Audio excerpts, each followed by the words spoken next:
Hello everyone, एक बार फिर से आप सभी का स्वागत है हमारे channel current affairs by Ravi पे। और ये है हमारी डेली करंट अफेयर्स की सीरीज़ जिसमें हम हर दिन most important top 12 current affairs को यहाँ पे डिस्कस करते हैं। आज की क्लास में हम बात करेंगे 27 अक्टूबर 2025 के 12 सबसे इम्पॉर्टेंट करंट अफेयर्स के बारे में। ना सिर्फ हम करंट अफेयर्स देखेंगे बल्कि हम बहुत कुछ रिवाइज भी करेंगे, पुराना current affairs plus static GK भी। ठीक है, तो फ्रेंड्स, अगर आप किसी भी एग्जाम की तैयारी कर रहे हैं तो ये जो हमारी सीरीज़ है ये आपके लिए बहुत ज़्यादा हेल्पफुल साबित होने वाली है। इन सारे एग्जाम्स के लिए ये हमारी सीरीज़ होती है, जैसे कि SSC CGL, CHSL, MTS, SSC CPO, state PCS, AFCAT, ये सारे एग्जाम्स की लिस्ट है जिनमें से अगर आप किसी की भी तैयारी कर रहे हैं तो आप हमारी सीरीज़ को फॉलो कर सकते हैं। ठीक है, सेशन की शुरुआत करने से पहले एक छोटी सी बस इन्फॉर्मेशन है आपके लिए कि जो हमारी सितंबर मंथ की करंट अफेयर्स की ई बुक है वो हमने वेबसाइट पे लॉन्च कर दी है।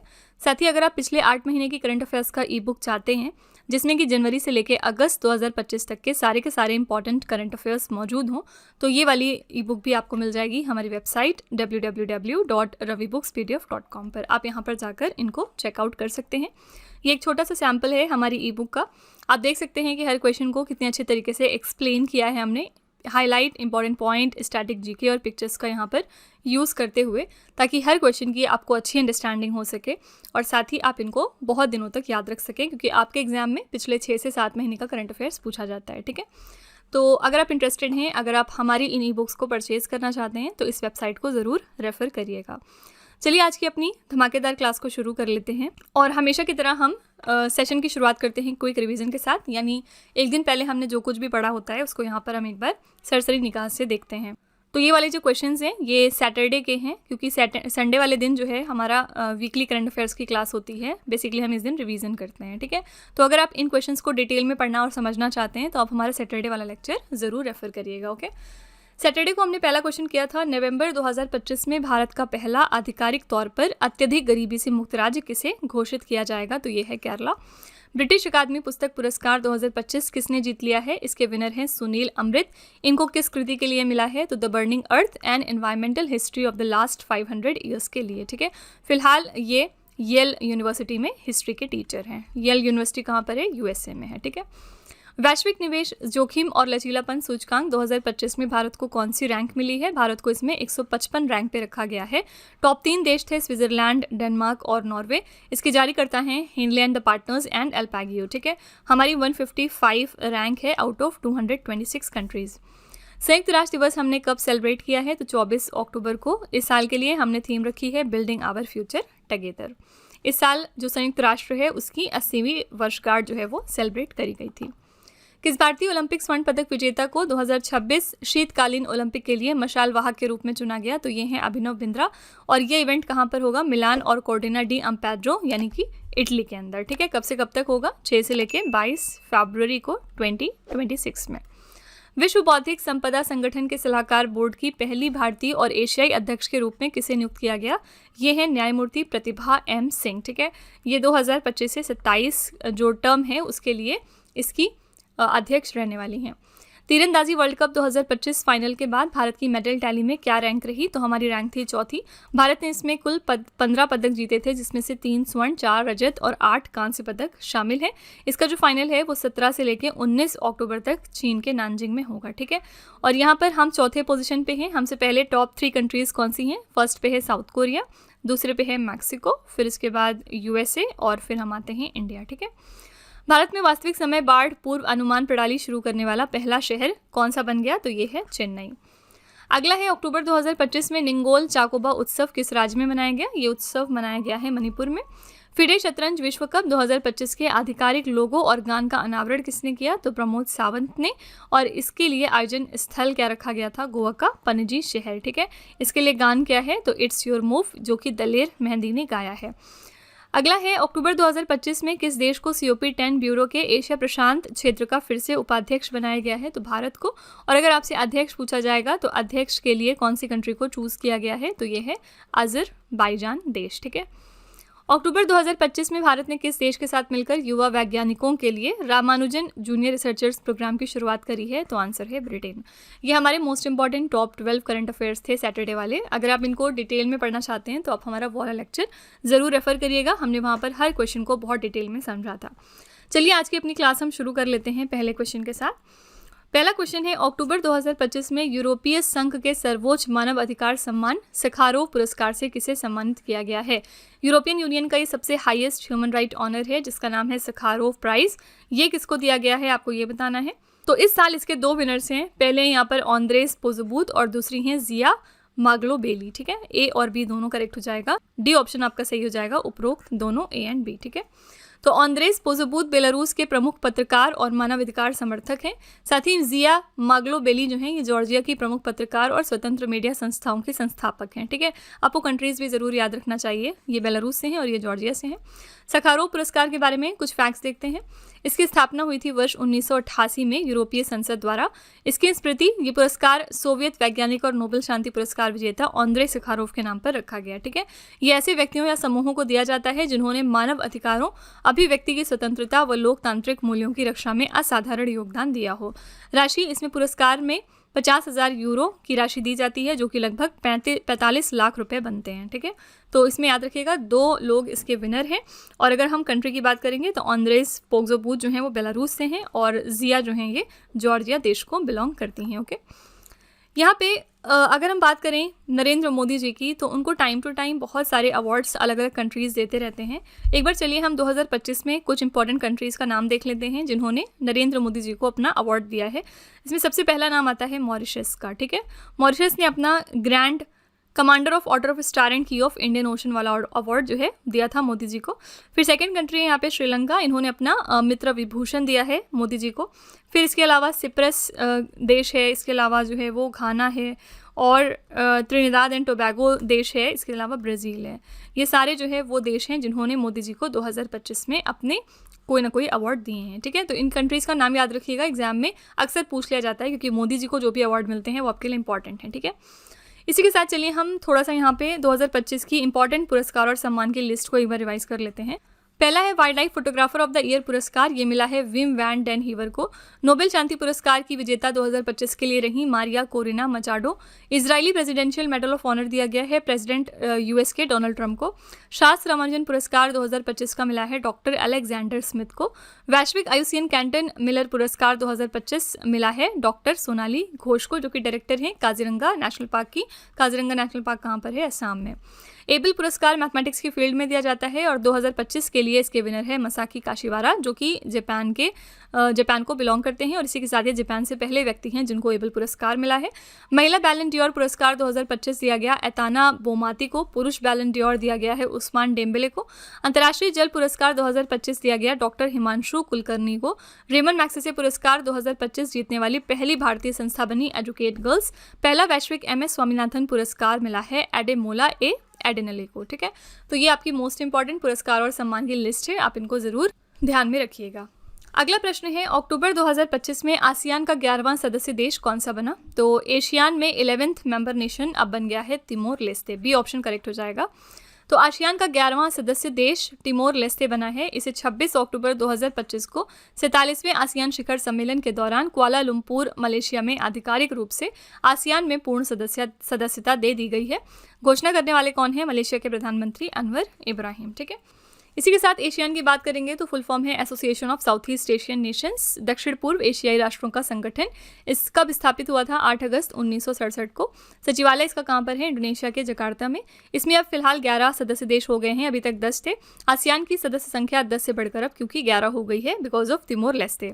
और कौन कौन से देश इसमें मेंबर्स हैं? तो Brunei, Cambodia, Indonesia, Laos, Malaysia, Myanmar, Philippines, Singapore, Thailand, Vietnam और तिमोर लेस्टे। ठीक है, याद रखिएगा कि इसमें जो है वो इंडिया नहीं आता है। ठीक है, आपको ये एग्जाम में पूछा जा सकता है क्या इंडिया मेंबर है एशियान का? तो नहीं है। ठीक है, फिर इसका मोटो क्या है? तो एक दृष्टि, एक पहचान, एक समुदाय, यानी one vision, one identity and one community. Okay, तो ये हो गया एशियान के बारे में। अगला प्रश्न है, अक्टूबर 2025 में राष्ट्रपति द्रौपदी मुर्मू किस राज्य में स्थित सबरीमाला अयप्पा मंदिर के दर्शन करने वाली भारत की पहली महिला राष्ट्रपति बन गई हैं? तो प्रेसिडेंट द्रौपदी मुर्मू ने हाल ही में विजिट किया है सबरीमाला अयप्पा टेम्पल को, जो कि लोकेटेड है केरला स्टेट में, और इसी के साथ ये फर्स्ट वुमेन प्रेसिडेंट बनी हैं जो कि इस टेम्पल को विजिट करने गई। ठीक है, राष्ट्रपति द्रौपदी मुर्मू देश की पहली महिला राष्ट्रपति बनी जिन्होंने प्रसिद्ध सबरीमाला अयप्पा मंदिर में पारंपरिक रीति रिवाजों के साथ पूजा अर्चना की है। उन्होंने सिर पर ये जो होता है इरुमुडिकित्तु, जो कि एक पवित्र गठरी को कहते हैं, ये रखकर मंदिर की 18 पवित्र सीढ़ियां चढ़ी हैं। उनसे पहले केवल एक राष्ट्रपति हैं, वीवी गिरी, जिन्होंने 1970 के दशक में इस मंदिर की यात्रा की थी। क्यों ये गई थी विजिट करने? राष्ट्रपति की ये यात्रा ऐसे समय हुई जब सबरीमाला मंदिर सोने की परत गोल्ड प्लेटिंग काम में हुई सोने की चोरी के कारण खबरों में रहा है। ठीक है, देखिए ऐसे तो बहुत सारे टेम्पल्स हैं, बहुत सारी लेक्स हैं, बहुत सारे नेशनल पार्क्स हैं, है ना, लेकिन आपको याद सिर्फ वही रखने होते हैं उनकी लोकेशन जो कि करंट अफेयर्स का हिस्सा बन जाते हैं। ठीक है, क्योंकि अब जो सबरीमाला टेम्पल है ये न्यूज़ में आ गया है, और वैसे भी सबरीमाला टेम्पल अक्सर न्यूज़ में बना ही रहता है अपने विवादित रीज़नों की वजह से, तो आपको इसकी लोकेशन अब पता होनी चाहिए कि ये कहाँ पर है, केरला में। ठीक है, तो स्टैटिक जीके का भी वही पोर्शन आपको ज़्यादा याद करना होता है जो कि कहीं ना कहीं करंट अफेयर्स से आपके जुड़ा होता है। अब अगर हम यहाँ पे कुछ फेमस टेम्पल्स देखें जो 2025 में न्यूज़ में आए, तो इनमें पहला आता है जगन्नाथ टेम्पल। जगन्नाथ टेम्पल है वेस्ट बंगाल में, और ये बहुत ज़्यादा चर्चे में था पिछले दिनों। अब किस वजह से था ये जानने के लिए आप गूगल करिए या फिर आप हमारी पुरानी सीरीज़ देखिए, यहाँ पर हम सिर्फ लोकेशन की बात करेंगे। ठीक है, दूसरा है यहाँ पे विरूपक्ष टेम्पल। विरूपक्ष टेम्पल भी अभी फिलहाल न्यूज़ में था, और ये कहाँ पर है? ये कर्नाटका के हम्पी में लोकेटेड है। ठीक है, फिर तीसरा है यहाँ पे केदारनाथ टेम्पल। केदारनाथ टेम्पल पे न्यूज़ में था क्योंकि यहाँ पर जो फ्लड आई थी और उसकी वजह से यहाँ पर जो भी नुकसान हुए थे उसकी वजह से टेम्पल न्यूज़ में आया था, और ये कहाँ पर है? ये उत्तराखंड में है। ठीक है, तो ये सारी इंपॉर्टेंट टेम्पल्स हैं, आप इनकी लोकेशन ज़रूर याद रखिएगा। अगला प्रश्न है, अक्टूबर 2025 में नासा ने जिस 60 साल पुराने क्षुद्र ग्रह को पृथ्वी का दूसरा चंद्रमा या क्वाजी मून घोषित किया, उसका वैज्ञानिक नाम क्या है? तो नासा ने 60 साल पुराने एस्ट्रॉयड को अर्थ का सेकेंड मून डिक्लेयर कर दिया है, और इसका आपको बताना है कि साइंटिफिक नेम क्या है। तो इसका नाम है 2025 PN7। ठीक है, तो 2025 PN7 एक छोटा क्षुद्र ग्रह जिसका व्यास लगभग 18 से 36 मीटर है। इसे पैन स्टार्स टेलीस्कोप द्वारा हेलेकला ऑब्जर्वेटरी हवाई में खोजा गया था। ये पृथ्वी की कक्षा के समान ही सूर्य के चारों ओर घूमता है, जिससे पृथ्वी के साथ साथ चलता हुआ प्रतीत होता है। नासा के अनुसार ये लगभग 60 वर्षों 1960 के दशक से पृथ्वी के साथ बना हुआ है और 2083 तक ऐसा ही रहने वाला है। इसे वैज्ञानिक वर्गीकरण में क्वाजीमून कहा गया क्योंकि ये पृथ्वी की तरह नहीं बल्कि सूर्य के चारों ओर घूमता है, लेकिन पृथ्वी की गति के साथ तालमेल में रहता है। ठीक है, तो आपको इसका साइंटिफिक नाम पता होना चाहिए, किसने डिस्कवर किया है? नासा ने। ओके, और नासा किसकी स्पेस एजेंसी का नाम है? यूएसए की स्पेस एजेंसी का नाम है। अलग अलग जो कंट्रीज़ हैं उनकी अलग अलग स्पेस एजेंसीज होती हैं। जैसे अगर हम इंडिया की बात करेंगे तो इंडिया में हमारी स्पेस एजेंसी का नाम है इसरो।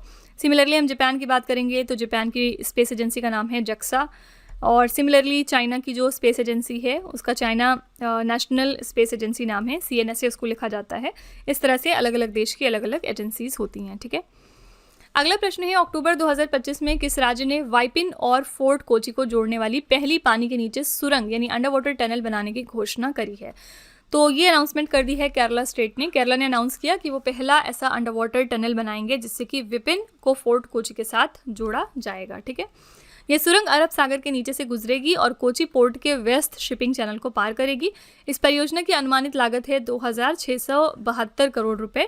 ये ट्विन ट्यूब सुरंग 2.75 किलोमीटर लंबी होगी, जिसमें 1.75 किलोमीटर बोर सुरंगें और 1 kilometre cut and cover section शामिल होंगे। ठीक है, भारत की पहली अंडर वाटर मेट्रो सुरंग जो है वो 2017 में कोलकाता मेट्रो के लिए हुगली नदी के नीचे बनाई गई थी। ओके, तो यहाँ पे आंसर हो जाएगा आपका सी ऑप्शन, केरला स्टेट। अगले क्वेश्चन पे चलते हैं। 47वें आसियान शिखर सम्मेलन 2025 की अध्यक्षता कौन सा देश कर रहा है? 47th जो एशियन समिट है जो 2025 में होने वाली है, इसको कौन चेयर कर रहा है? आंसर है सी ऑप्शन, मलेशिया। ठीक है, तो आसियान शिखर सम्मेलन 2025 जो है इसकी अध्यक्षता करेंगे मलेशिया के प्रधानमंत्री अनवर इब्राहिम। 26 से लेकर 28 अक्टूबर तक होगी ये। कहाँ पे? मलेशिया के कुआलालंपुर में। इस इवेंट के लिए थीम रखी गई है इंक्लूसिविटी एंड सस्टेनेबिलिटी यानी समावेशिता एंड सततता। भारत का प्रतिनिधित्व यानी भारत को रिप्रेजेंट कर रहे हैं हमारे विदेश मंत्री S जयशंकर। आसियान शिखर सम्मेलन जो 2026 में होने वाला है उसके लिए कौन होस्ट रहेगा? फिलीपींस देश। ठीक है, तो ये सारे पॉइंट्स एशियन के बारे में आपको पता होने चाहिए। सिमिलरली इंडिया की हम बात करें तो इंडिया कौन सा इवेंट अगले साल होस्ट करने वाला है? तो 2026 में हम होस्ट करेंगे ब्रिक्स को। ठीक है, और 2025 में अगर हम देखेंगे तो ब्रिक्स की प्रेसिडेंसी किसके पास है? ब्राज़ील देश के पास। ओके, अगला प्रश्न है, अक्टूबर 2025 में चर्च ऑफ इंग्लैंड का नेतृत्व करने वाली पहली महिला कौन बन गई हैं? तो फर्स्ट वुमेन कौन बनी जो लीड करेंगी चर्च ऑफ इंग्लैंड को? आंसर है डेम सारा मुल्लाली, बी ऑप्शन। ठीक है, ये फर्स्ट वुमेन बनी है। डेम सारा मुल्लाली चर्च ऑफ इंग्लैंड का नेतृत्व करने वाली पहली महिला बन गई हैं। वो औपचारिक रूप से जनवरी 2026 में कैंटरबरी कैथेड्रल में पदभार ग्रहण करेंगी। डेम सारा मुल्लाली जस्टिन वेल्बी का स्थान ले रही हैं। उन्हें कैंटरबरी की आर्क बिशप के पद पर नियुक्त किया गया है, जो चर्च ऑफ इंग्लैंड का सर्वोच्च आध्यात्मिक पद है। इसका महत्व क्या है? वो 1400 वर्षों के इतिहास में ये पद संभालने वाली पहली महिला बनने वाली हैं। ठीक है, तो चर्च ऑफ इंग्लैंड को लीड करेंगी पहली बार एक फीमेल, और इनका नाम है डेम सारा मुल्लाली। देखिए, अगर कोई भी चीज़ पहली बार हो रही है तो वो इटसेल्फ बहुत इंपॉर्टेंट है, और दूसरी चीज़ अगर वो कहीं ना कहीं फीमेल से रिलेटेड है तो वो डबल इंपॉर्टेंट हो जाता है आपके लिए, क्योंकि हम लोग वुमेन एम्पावरमेंट की बात करते हैं। ठीक है, सिमिलरली आपको याद होना चाहिए कि जापान में भी first women prime minister appoint हुई हैं, और इनका नाम है सने तकाइची। ठीक है, इनका नाम आपको ज़रूर याद रखना है क्योंकि जापान की पहली वुमेन प्राइम मिनिस्टर है। दूसरा यहाँ हम बात करेंगे नेपाल देश की। नेपाल में भी पहली प्राइम मिनिस्टर फीमेल अपॉइंट हुई हैं, और इनका नाम है सुशीला कार्की। दोनों ही पॉइंट आपको याद में रखना है। ठीक है, अगला है अक्टूबर 2025 में किस देश ने लगभग 70 साल पुरानी कफाला प्रणाली को औपचारिक रूप से पूरी तरह समाप्त कर दिया है? कफाला सिस्टम कौन से देश का था? तो सऊदी अरेबिया का। हाल ही में इसको कंप्लीटली ऑफिशियल तरीके से एबॉलिश कर दिया गया, यानी ख़त्म कर दिया गया। ठीक है, यह ऐतिहासिक निर्णय प्रवासी मजदूरों, विशेषकर 1.3 करोड़ विदेशी श्रमिकों, जिनमें लगभग 25 लाख भारतीय भी शामिल हैं, उनके अधिकारों और जीवन पर बड़ा असर डालेगा। क्या है ये कफाला प्रणाली? ये एक लेबर स्पॉन्सरशिप सिस्टम था जिसमें प्रवासी मजदूरों के रोजगार, पासपोर्ट, नौकरी बदलने या देश छोड़ने की अनुमति पर पूरी तरह मालिक का नियंत्रण होता था। ठीक है, क्या परिवर्तन आया अब इसमें? अब कफाला सिस्टम की जगह कॉन्ट्रैक्ट बेस्ड एम्प्लॉयमेंट मॉडल आ गया है। इससे मजदूरों को बिना मालिक की अनुमति के नौकरी बदलने और देश छोड़ने की स्वतंत्रता मिल जाएगी। ठीक है, तो अब कफाला सिस्टम जो है वो ख़त्म हो गया है सऊदी में। सऊदीया की बात करेंगे तो सऊदी एक कंट्री है मिडल ईस्ट में, और इसकी कैपिटल क्या है फिलहाल? रियाद, और यहाँ पर करेंसी कौन सी चलती है? Saudi riyal. ठीक है, अगला क्वेश्चन है एशियाई युवा खेल 2025 में कबड्डी में महिला और पुरुष वर्ग का खिताब किसने जीता है? तो men's and women's kabaddi titles किसने जीता है 2025 के एशियन यूथ गेम्स में? करेक्ट आंसर हो जाएगा ए ऑप्शन, यहाँ पे भारत। एशियाई युवा खेल 2025 की बात करेंगे अगर, तो इस कहाँ पर हो रहा है? बहरीन के रिफा में। कब से कब तक? 19 से लेकर 23 अक्टूबर तक। पुरुष फाइनल में भारत ने ईरान को हराया है 35 और 32 से। महिला फाइनल में भारत ने ईरान को हराया है। ठीक है, तो दोनों ही कैटेगरीज यानी मेंस और वुमेन्स कैटेगरीज में इंडिया ही विनर रही है, और इन्होंने ईरान को हराया है। ठीक है, दोनों ही कैटेगरीज में। ये एशियाई युवा खेलों के इतिहास की सबसे बड़ी जीत मानी गई। एशियन यूथ गेम्स 2025 में कुल 222 भारतीय खिलाड़ी देश का प्रतिनिधित्व कर रहे हैं, जो 22 से लेकर 31 अक्टूबर तक बहरीन के मनामा में आयोजित है। ओके, तो यहाँ पे करेक्ट आंसर है ए ऑप्शन, इंडिया।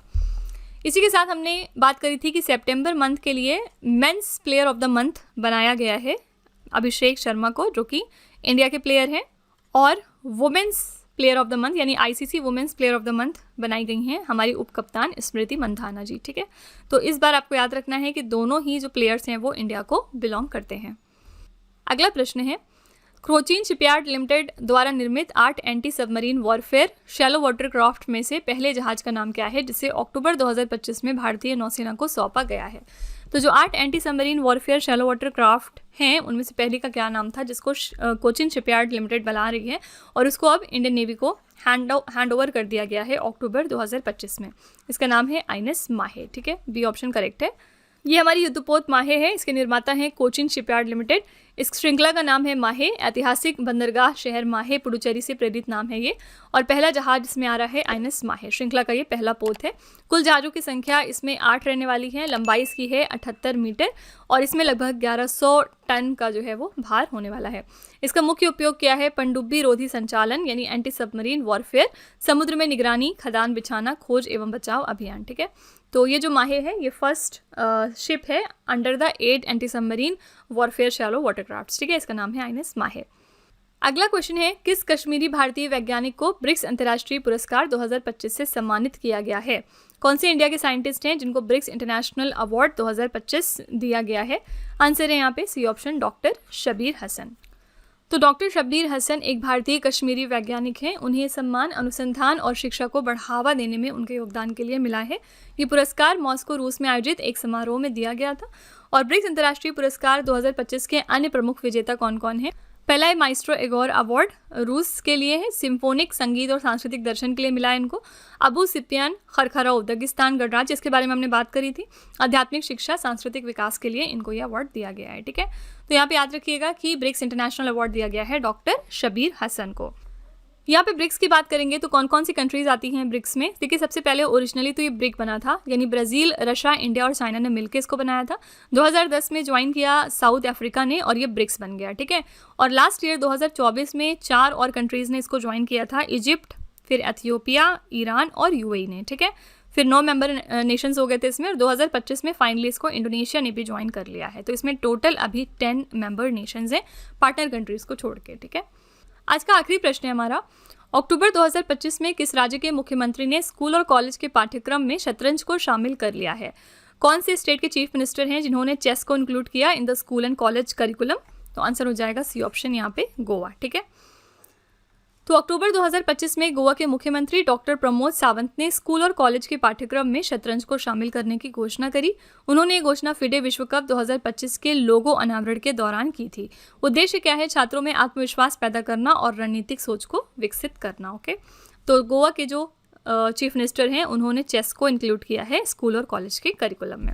अलग अलग स्टेट्स जो हैं वो अलग अलग अपने इनिशिएटिव्स लेते रहते हैं। कल हमने क्या पढ़ा था? पीरियड लीव के बारे में पढ़ा था कि जो कर्नाटका स्टेट है इन्होंने डिसाइड किया है कि वो अब से अपने स्टेट में पीरियड लीव देंगे, यानी कि मासिक धर्म की छुट्टी, और इसके अंतर्गत हर महीने एक छुट्टी मिलेगी हर फीमेल को, चाहे वो गवर्नमेंट सेक्टर में जॉब कर रही हूँ, चाहे वो प्राइवेट में जॉब कर रही हूँ।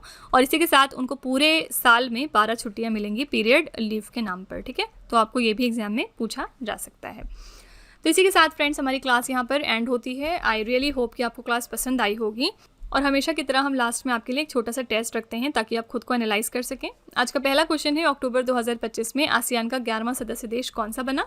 दूसरा क्वेश्चन है, अक्टूबर 2025 में किस देश ने लगभग 70 साल पुरानी कफाला प्रणाली को औपचारिक रूप से पूरी तरह समाप्त किया?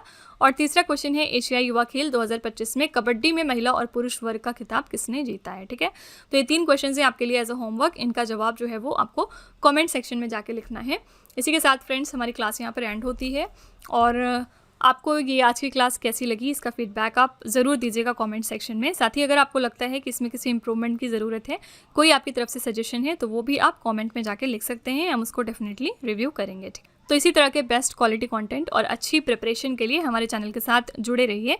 मिलते हैं अगले लेक्चर में एक और इम्पॉर्टेंट टॉपिक के साथ। Till then stay tuned. Thank you so much for watching. Also don't forget to like, share and subscribe our channel. Friends, यहाँ पे वीडियो को एंड करने से पहले मैं आपको एक छोटी सी इन्फॉर्मेशन दे दूँ कि अगर आप इंग्लिश मीडियम में ज़्यादा कंफर्टेबल हैं, यानी कि अगर आप करंट अफेयर्स को और स्टैटिक जीके को इंग्लिश मीडियम में पढ़ना प्रेफर करते हैं, तो इसके लिए आप हमारे चैनल रवि अदिति क्लासेस को सब्सक्राइब कर सकते हैं। इसके अलावा अगर आपको बुक्स चाहिए प्रिंटेड फॉर्मेट में, तो ये आपको मिल जाएगी हमारी वेबसाइट www.raviaditipublication.com पर, और ये आपके घर तक भी डिलीवर की जाएंगी। तो फिलहाल आपके लिए हमने लॉन्च किया है जीएस का 1 लाइनर 25,000 प्लस एग्जाम फैक्ट का बुक, जहाँ पर सभी इंपॉर्टेंट क्वेश्चंस को हमने कवर किया है। साथ ही यहाँ पे आपको जनरल साइंस, जीके और एनसीईआरटी के नोट्स वगैरह भी मिल जाएंगे। इसके अलावा अगर आपको ई बुक्स चाहिए तो ये आपको ईमेल के थ्रू इंस्टेंटली डिलीवर की जाएगी, और ये मिलेगी आपको हमारी वेबसाइट www.ravibooks.pdf.com पर। तो यहाँ पर आप देख सकते हैं कि जनवरी से लेकर मई, यानी कि लास्ट 5 मंथ का करंट अफेयर्स का ई बुक हमने लॉन्च किया है आपके लिए। इसके अलावा मंथली और ईयरली ई बुक्स भी मिल जाएंगी। साथ ही 11,000 प्लस जीके जीएस का बुक भी आपके लिए अवेलेबल किया गया है। ठीक है, तो अगर आपको इनमें से कोई भी ई बुक चाहिए तो इस वेबसाइट पर जाके आप इनको परचेज कर सकते हैं। साथ ही ये हमारा मोबाइल एप्लीकेशन है जिसका नाम है रवि स्टडी ऐप।